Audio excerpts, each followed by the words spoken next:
So welcome to this seminar. It's great to see you all here and on Zoom, and I'm really looking forward to James' talk. One of the fascinating things about animals is they have sensory systems that we couldn't even imagine.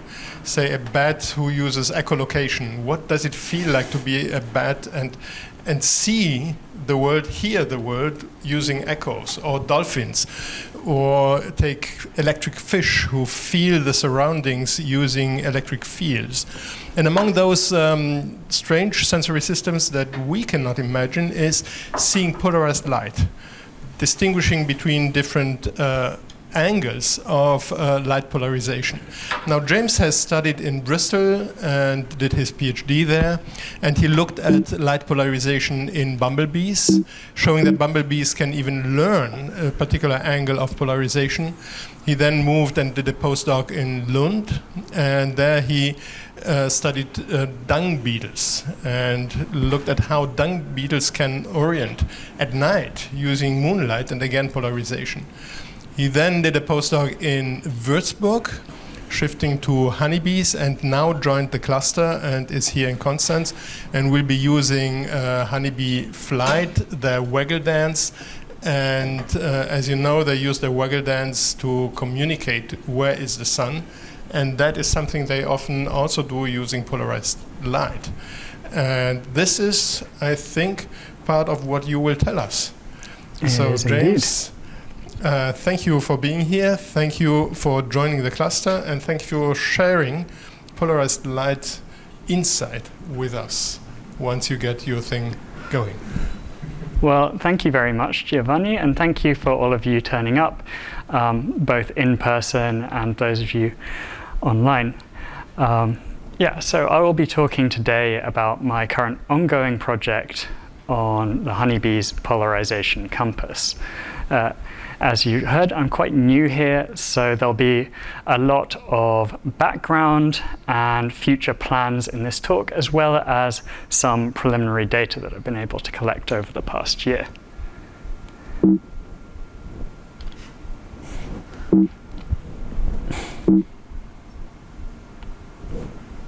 Interesting. Okay, I'll do it like that. So as you might have guessed from my title, this is going to be a talk about animal navigation.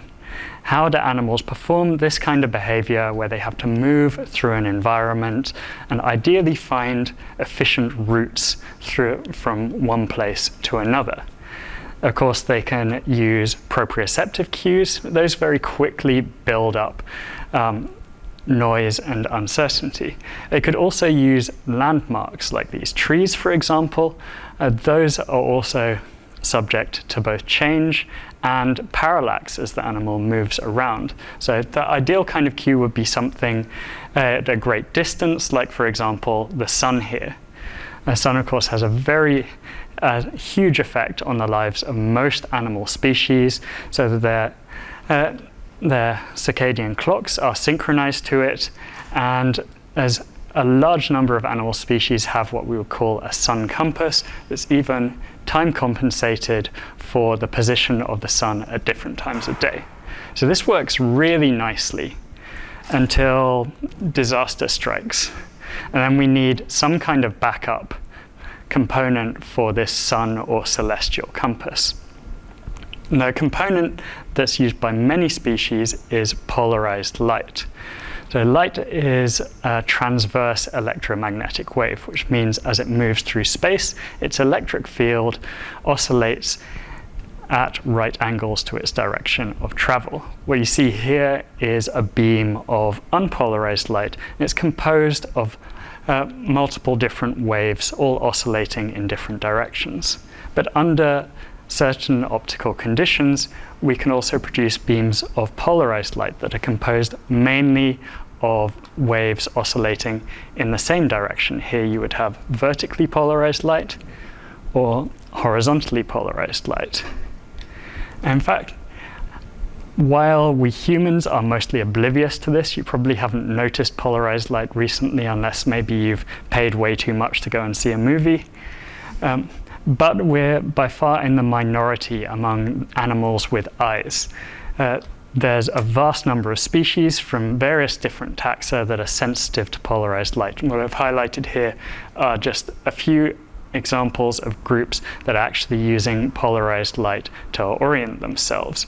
In fact, among the hexapoda, so among the insects, this seems to be a general feature. It's found in everything from Drosophila to the noble honeybee.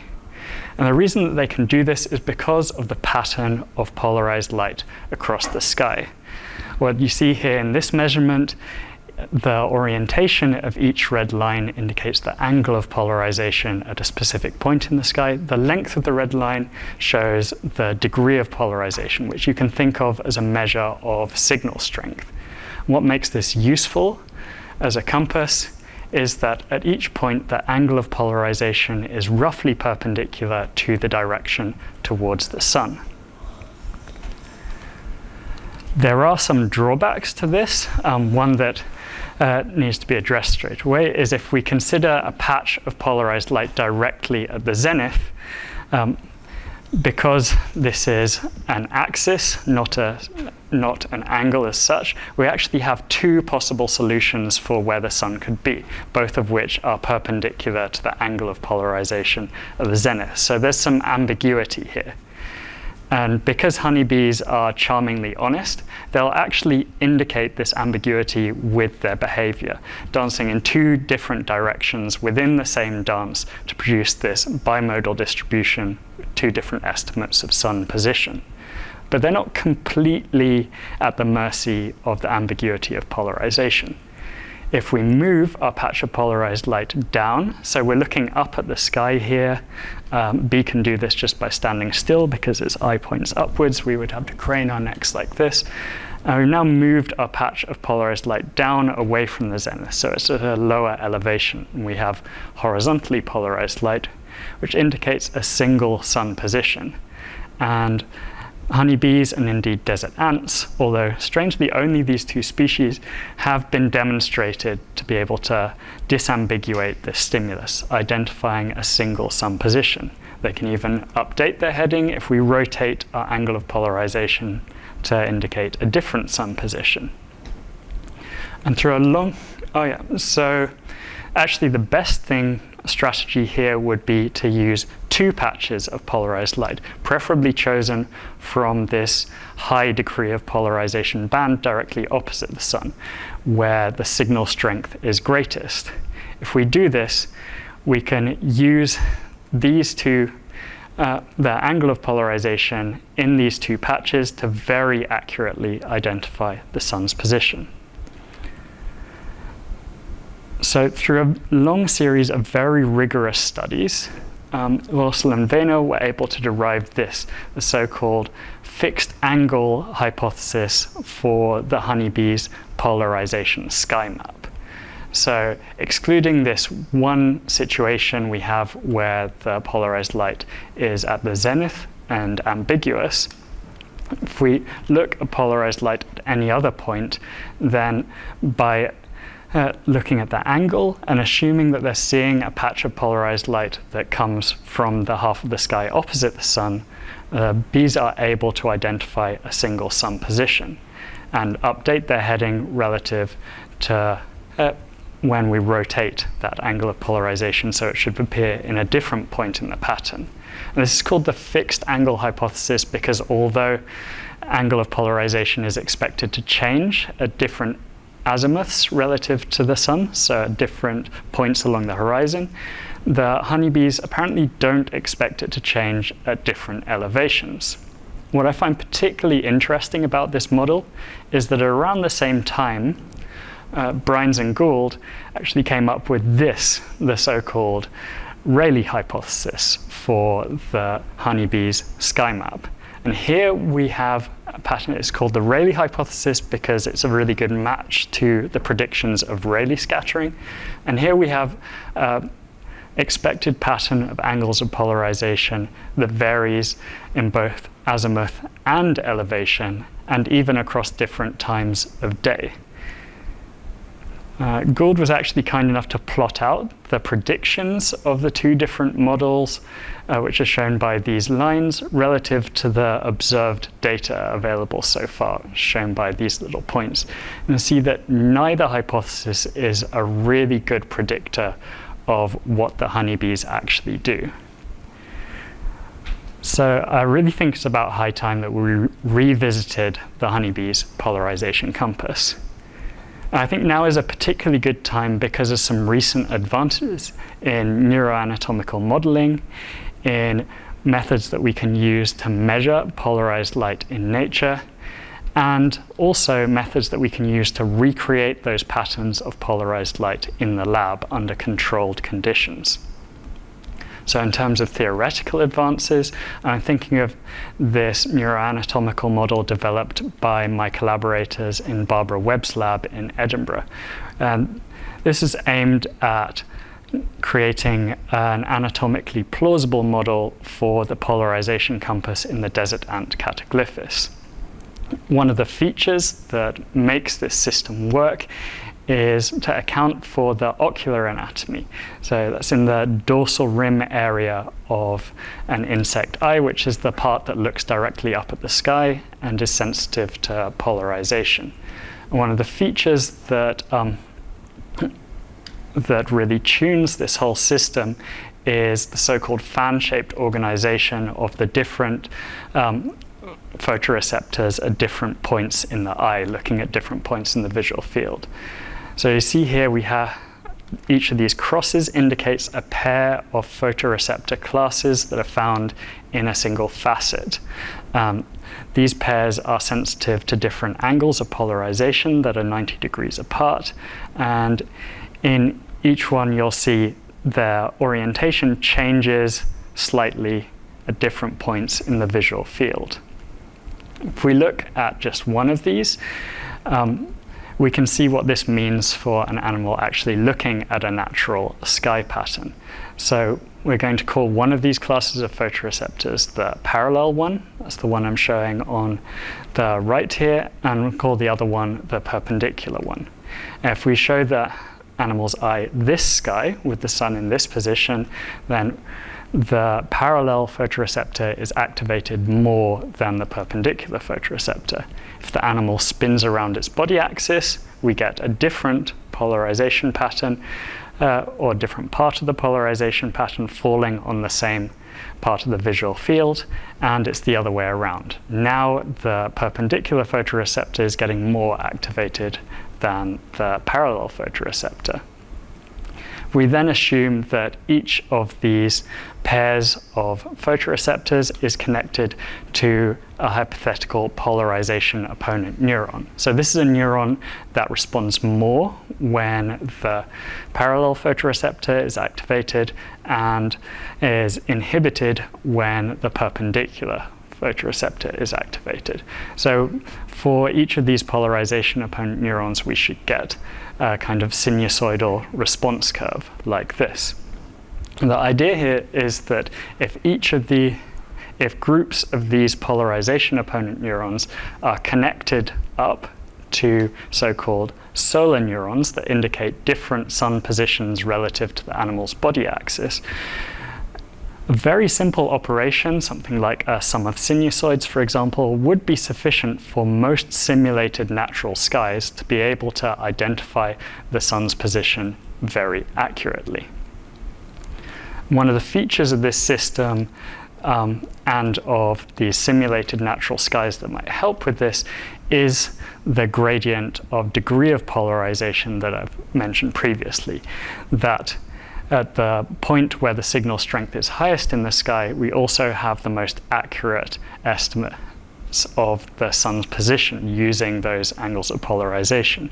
And in this model, because of the photoreceptors have a sensitivity curve which essentially results in a different weighting of information from different parts of the sky. So we get a stronger weighting for information coming from the parts of the sky with the strongest signal strength, which is indeed where we would get the most reliable estimates.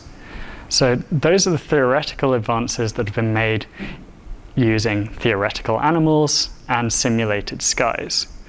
But we can actually now go out and measure those skies. Sony relatively recently released these polarization camera sensors. So these work very much like the sensors in a traditional digital camera, except that instead of having different subpixels for the different color channels, we have different subpixels for different angles of polarization. This presumably has some applications in industry, perhaps for quality control on plastics or pharmaceuticals. But for us biologists, this is a real game changer in that it allows us to measure polarization under natural conditions that were previously incredibly challenging. So this is an example moonlit sky that I recorded last summer. What we can do with this system is record a high dynamic range bracket, then demosaic and combine each image so that we get a separate high dynamic range image for each different angle of polarization. We're able to recover an awful lot of information this way across a huge range of different intensities like we would see in nature.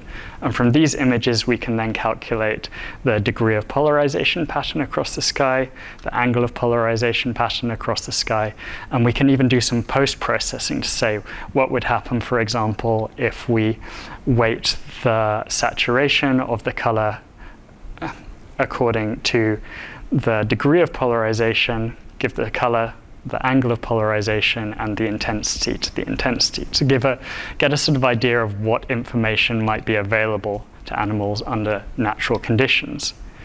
We can then take the parameters of these natural skies and reproduce them under controlled lab conditions. Now, LCD screens are not exactly new. You probably have one sitting on the desk in your office, unless maybe you've replaced it with a newer QLED model, in which case I would very much like your old LCD screen, because there's a neat trick you can do to modify this to create a polarization monitor. Once you perform this modification, you can dynamically control the angle of polarization of each pixel on the screen, which can be used then to reproduce the kind of polarization patterns that we would see in nature. Not necessarily a technological advance, but certainly an experimental advance. We now have very good methods for controlling the signal strength of polarized stimuli as well. So this is a filter stack even based method where we move this polarizing filter to different places within this stack of diffusers to produce polarized stimuli with different degrees of polarization. So using these two methods, we can reproduce the parameters of natural polarized light. And that's exactly what I'm doing in this project. The paradigm is to create artificial sky stimuli that are then presented to behaving animals under controlled conditions, so we can then from that behavior derive parameters like, for example, the sensitivity curves and tuning for the polarization neurons, which we can then put back into our model. And we can then validate the predictions of that model under measured natural skies. I'm focusing specifically on very challenging sky conditions. So cases where signal strength is very low because of haze or fog or light cloud cover. Cases where the sky pattern is ambiguous because of mirror symmetry, as occurs at dawn and dusk when we have very low sun elevations. And cases where we have both because of very high sun elevations that we can observe in the tropics.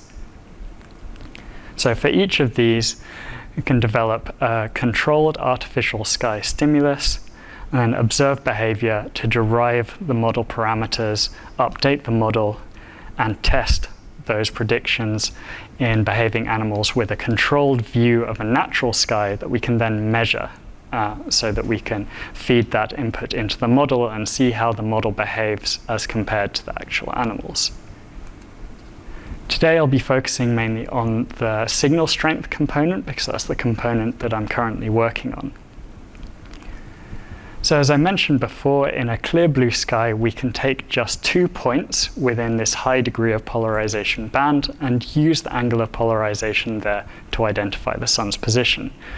But as I learned today, even in Constance, you don't always have clear blue skies. It's sometimes cloudy or hazy, and that results in a massive reduction in the degree of polarization across the sky, including in this high degree of polarization band. It's, however, still very useful for animals to be able to detect this because the angle of polarization pattern across the sky is quite well preserved.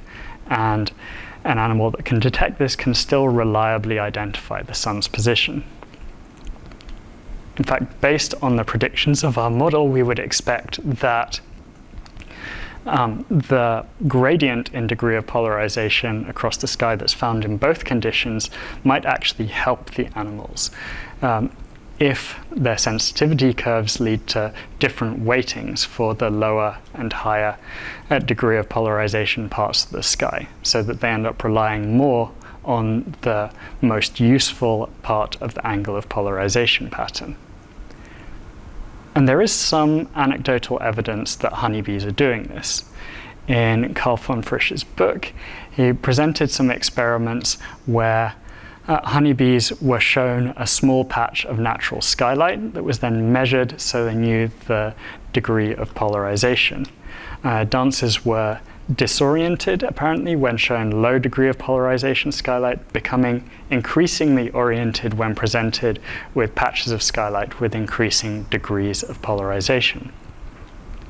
I also have some more quantitative evidence for this, not from honeybees, but from nocturnal dung beetles.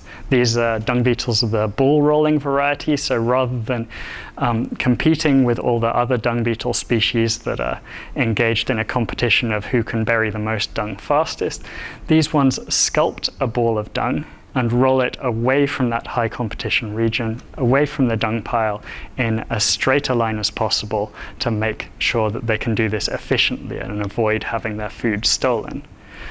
And to do this, to roll in a straight line, they use celestial polarization, not of a blue sunlit sky, but of a moonlit sky, which they have to be very sensitive to detect.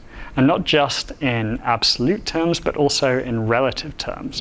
Because while during full moon, the polarization pattern of a moonlit sky is very similar to that of a sunlit sky, as the fraction of the moon illuminated decreases, so too does the maximum degree of polarization observed in the sky. So how sensitive these beetles are will determine what kind of conditions they're able to actually perform this behavior under and when they'll become disoriented. So to test where this threshold lies, I developed an artificial sky stimulus that was presented to beetles rolling to the edge of a small circular arena. This is a filter stack based system, so the position of the polarizer could be changed between trials to change the degree of polarization presented to the beetle. One quirk of working with this species is that because the aim of this behavior is just to get away from their point of origin, to escape the dung pile, each individual moves in a straight line, but they seem to choose their heading arbitrarily and then stick to that heading throughout the entire behavior. So here you see the tracks of individual dung beetles placed at a dung pile, and you'll see that each one has chosen a slightly different heading, but without any particular pattern. So to account for this, we actually allow each beetle to roll to the edge of the arena twice and take the angle between those two rolls as a measure of orientation error. We got distributions of orientation error that looked like this. So starting for very high signal strength, we get clustering around 0 and 180 degrees, and then the clustering decreases as we decrease the signal strength. We can analyze this by calculating the mean vector for each individual, taking the average, and then comparing that with a simulated uniform distribution, which is what we would get if the animals were disoriented. And if we analyze the data in this way, we can see that the orientation accuracy is decreasing with each decrease in signal strength until somewhere between 11% and 4% polarization, the orientation error becomes indistinguishable from disorientation, as we have in the bottom right hand here. So it seems that we do have this kind of sensitivity or weighting effect where with decreasing signal strength we get decreasing orientation accuracy. I'm now repeating these experiments with honeybees. I'm focusing on the waggle dance behavior. It's a behavior performed by returning foragers to indicate the direction towards a food source that they've just visited to their nest mates. So they move around in a figure of 8 pattern like this, and during the straight part they shake their abdomen from side to side to indicate this is the correct direction to go in. So this is a communication behavior that works like this. It communicates the direction towards a food source to dance followers, which will follow the dancer with their antennae, and then go and fly in that direction. And performing these experiments on a horizontally oriented observation hive to eliminate the gravity vector that they would otherwise use as their frame of reference. This forces them to rely on visual cues. What they're viewing is a slightly updated artificial sky stimulus. This is constructed from 2 rings of UV LEDs that project sideways into a scored plate of polystyrol. What this does is it scatters light down towards the animal where it passes through a polarizing filter, producing polarized light. This then mixes with light from a duplicate system that is below the polarizing filter. So we get a mixture of polarized and unpolarized light to produce a stimulus with an intermediate degree of polarization. Using this method, we can produce stimuli across and even beyond the range of natural degree of polarization and indeed intensity to really replicate the whole range of natural conditions. The stimulus is presented to marked foragers that have been trained to visit a feeder at 300 meters away from their nest. This is far enough that it reliably stimulates them to perform dances when they return home. So we're looking at this part of the observation hive. This is the part near to the entrance. It's known colloquially as the dance floor. So most of the dances are happening in this region. You'll see we actually have one of our labeled bees here. This is bee number 54. She wants to indicate this direction to her nest mates. She's going to do this by turning around and moving in a straight line while shaking her abdomen side to side. And then she'll repeat that behavior by turning around again and going in the same direction again, shaking her abdomen side to side. So within a single waggle dance, we'll get multiple of these straight segments known as waggle runs, which give us an indication of what direction the animal wants to tell to her nestmates. It looks something like this, if you can see enough contrast. So she's shaking her abdomen side to side and going straight. And she does this several times to produce several different waggle runs. If we plot out the body axis during each of these waggle runs, we get a distribution that looks like this. So she's seeing a stimulus with a single angle of polarization, so we get a bimodal distribution with 2 clusters separated by roughly 180 degrees. If we then turn our stimulus, we'll see that the distribution of waggle runs changes for the same individual within the same dance. So she's updated her heading to represent the new direction relative to the stimulus. But we're not actually interested in the direction as such. We're really interested here in the clustering, so the orientation accuracy. And based on the literature and our experiments with dung beetles, we expect a response curve that looks something like this. So as degree of polarization increases, we get an increase in orientation accuracy. We expect the turning point of this curve, the polarization threshold, to be somewhere around 10%. That's what's been reported previously in the literature.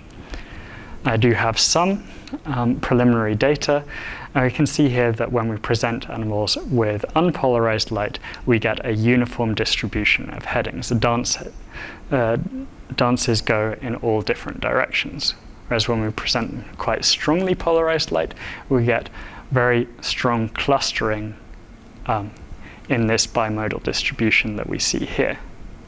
For intermediate degrees of polarization, we can see this transition from gradually weaker clustering until they transition from oriented to disoriented behavior. Although interestingly, so far, we're actually seeing this transition occurring a little below what the reported polarization threshold is. This might imply that for bees viewing natural skies, there's actually a lot more information available than was previously thought. And perhaps this has been overlooked because of this weighting function that polarized light with very weak degree of polarization can be detected but is ignored in favor of other cues. So their aim with deriving this response curve is to plug that back into the tuning of the polarization sensitive neurons in our models to get predictions of behavior under various different measured natural skies that we can then go back and validate and improve the model. The ultimate aim for this is actually to produce a virtual reality system in which we can take measured natural skies and present them to dancing bees or indeed other insects to observe the effects of different conditions on orientation and how they're interpreted. One particularly interesting application in terms of collective decision making might be to manipulate the accuracy of the dancers to look at how uncertainty in the dancer propagates to her followers. So we could make the dancer more or less accurate by manipulating the stimulus that they're observing. We can also, of course, introduce ambiguity and look at how groups of dance followers deal with the ambiguity in an individual dance. In fact, there's some evidence from the literature that we could even introduce four-way ambiguity using certain polarized stimuli. So there's lots of opportunities for looking at how groups of dancers deal with unreliable or incomplete information produced by the dancing bee.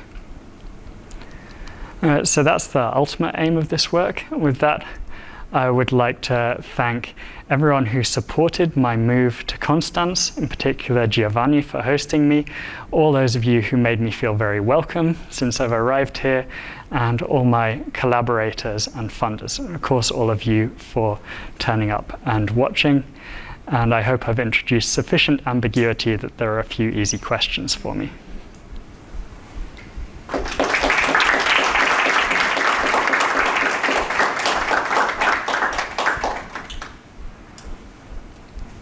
Thank you so much, James. That was absolutely fascinating.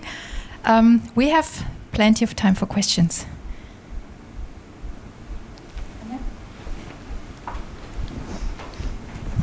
Thank you very much. I have a question concerning what you called uncertainty. Mm-hmm. So you showed us the polarization on the scale up to the middle, Mm-hmm. and that seemed to imply that if you go higher, you would expect the uncertainty to disappear. Is that what you would say? Yes, I would expect to an extent.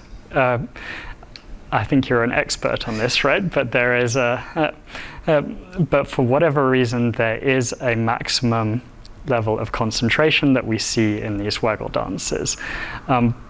I don't think that this is especially a drawback. This is just a parameter that needs to be accounted for in the model. There'll be a minimum amount of orientedness that we can observe in these experiments. There are always other cues, although we try to rule them out or randomize them as much as possible. And there's a maximum level of orientation that we can observe, at least in waggle dances that are produced when trying to indicate a feeder.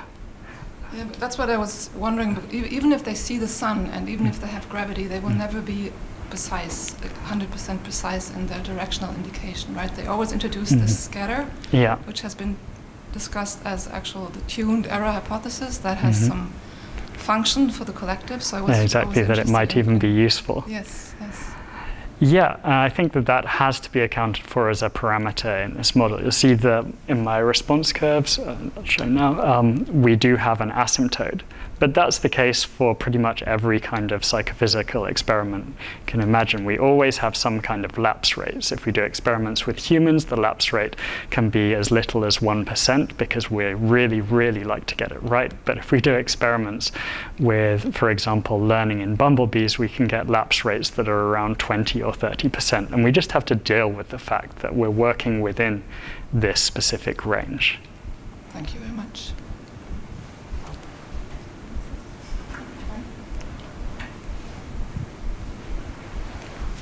So thank you. In your last proposed experiment, you wanted to make the dancer more ambiguous. Yes. Which you do by playing around with the degree of polarization. But that would make also the follower more ambiguous. Do you have any idea of how to make the dancer more ambiguous while giving the follower not that same ambiguity? To separate the two effects? There are certainly ways to do this. I can't think of any experiments where this has actually been done, but I'd be very surprised if this isn't hiding away in the back of von Frisch's book somewhere. You can certainly create a difference between what the dancer sees and what the follower sees. A very simple way to do that would be, for example, to place patches of polarizing filter on the eyes of the dancer, because they're both relying on the same stimulus. They both have the same frame of reference. You could certainly create it so that what the follower sees, for example, is less accurate than what the dancer sees, or vice versa. That's a very interesting idea. One question in the chat. It's from Mark. Mark, you can try asking. Maybe the sound works. It should work. Can you hear me? Yeah, sure. Great. Okay. Thanks for a very nice presentation. I have heard that solar panels can also change the polarized light environment. So I was wondering what could be the consequences for honeybees if solar panels continue to increase. Yeah, it's actually quite a common effect. It's more of a problem for aquatic insects, which are not looking for polarized light in the sky. They're looking for polarized light on the ground because it's an indicator of shiny surfaces of water. I've even seen a patent somewhere for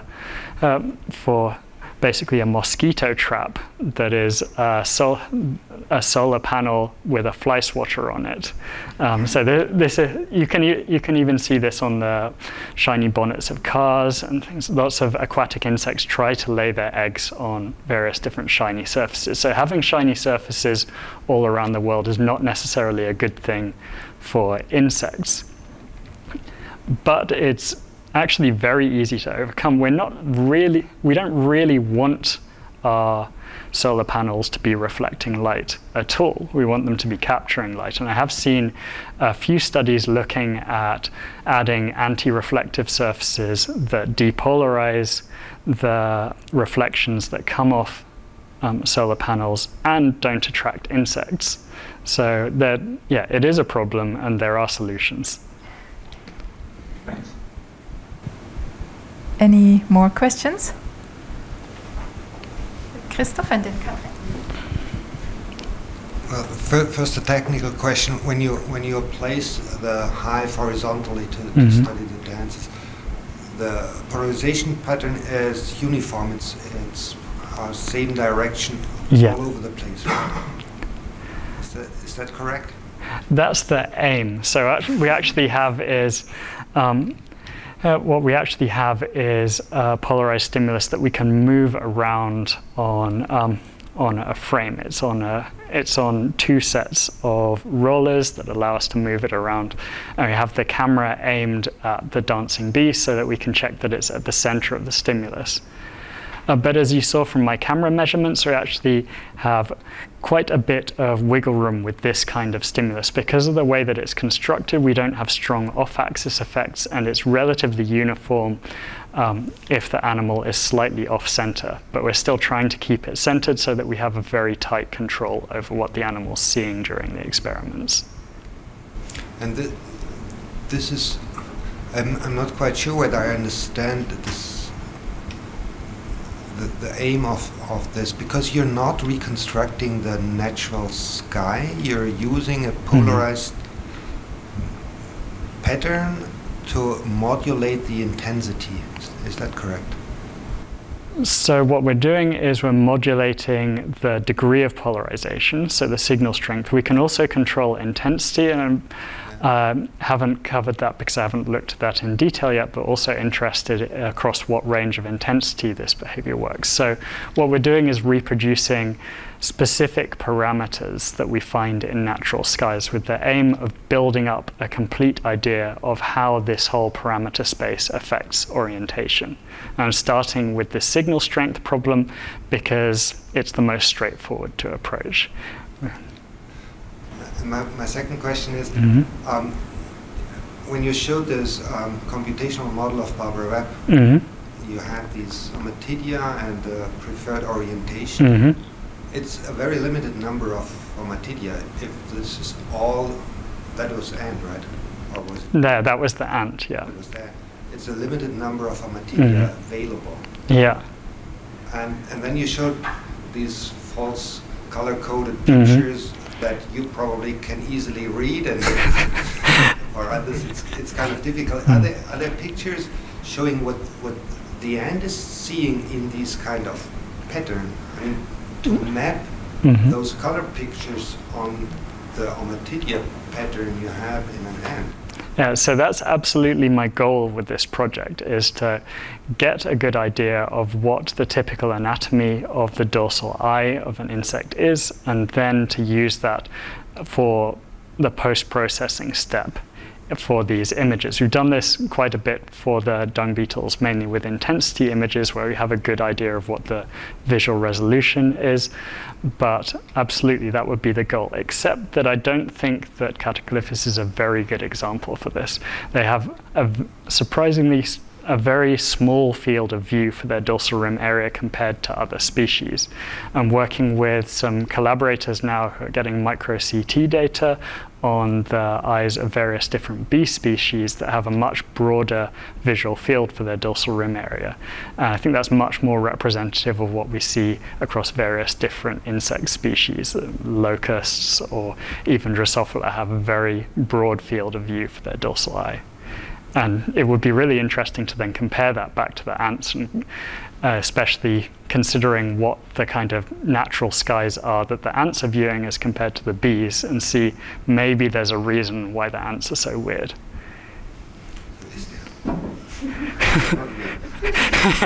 In this one particular way. So when you say the field of view for polarized light is larger in bees, so is there a disadvantage in the ants having the arrangement along the body axis? So do they have to turn around to get a better idea about the polarization pattern and others not? When I saw this, I thought, well, they have to run around, they have to circle in order to get a good idea. Yeah, and they do, but I mean, they're certainly not alone among insects in doing that, and there's no doubt that if you have this kind of, I don't like to call it a matched filter, but if you have this kind of filter arrangement, then spinning around is a really good way to very quickly increase the accuracy of your estimate. And we see this in the ants spinning around on the spot. The dung beetles climb on top of their ball and spin around before they start rolling. And the bees, when they take off, perform these circling flights, which allow them to, of course, map the surrounding landmarks, but it can't hurt that they're also turning their body axis and scanning. So that's probably another thing that helps. Yeah, thanks for the great talk. And maybe my question relates to that a little bit. So I was wondering, because you showed that all the different kind of insects and crustaceans and so on, they all have the polarized light vision. So is there an advantage if the animal can fly? Or is there like flying versus walking? Is there pros and cons? Is it better to use it? I mean, as you said, it's good if you can move around quickly, and so maybe flying you can actually use this information better. That is a very interesting question. I'd never really considered that. Or if you have like a honeybee that learned the waggle dance, if you let it walk somewhere or fly somewhere, would it be more accurate in one or the other way? I don't know. It's just... That's a very interesting question. I don't actually know the answer. I know there have been experiments. Actually, there's a paper on bioRxiv at the moment in walking bumblebees where they show that walking bumblebees can use polarized cues to path integrate. So there we would have a nice option where we have animals that will forage by walking or flying, where we could actually compare the two and look at the accuracy. But it's certainly, as I say, this seems to have developed very early on in insects, and almost every insect species that people have looked at, they've found a dorsal rim area, and if they have an accessible behavior, they've also found orientation to polarized light. But as you say, a lot of insects also fly, and maybe there's some advantage there, but I don't have an intuition about that. I would like to thank you very much, James. This was very great talk, wonderful, and also very interesting, also new topic here. Thank you all for coming, and please also keep in mind we have free coffee in the cluster kitchen upstairs, so if you would like to grab one and hang out a little bit with everyone, then please feel invited, and thanks a lot for coming today. Thank you.